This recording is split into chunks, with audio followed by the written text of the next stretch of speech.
Brief. Frühstück mit Wolf Ist gewährt. Der Wolf versucht mit allen Tricks. Schweinchen zu fressen, ja, kein nix.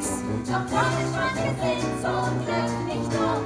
Sie drehen den Spieß einfach um.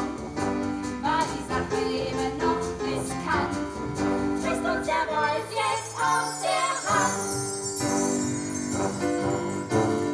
Frühstück mit Wolf, Das ist lecker. Frühstück mit Wolf. Wer geht zum Bäcker? Ich. Fässchen darf uns als Erste ihr Haus zeigen. Ein,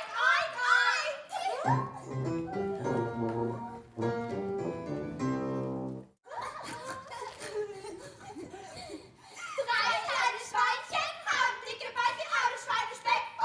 Und du bist...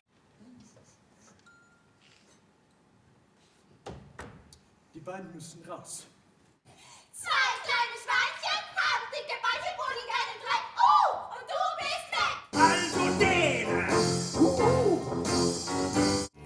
Kein Schaban ruft mich Monika, der Lenz ist da. Ein Schwein ruft mich Schweinchen singen Tralala.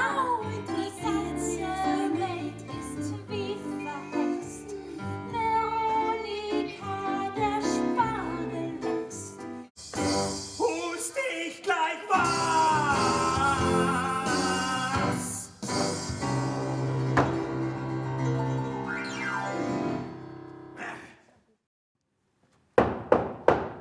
Ja, bitte?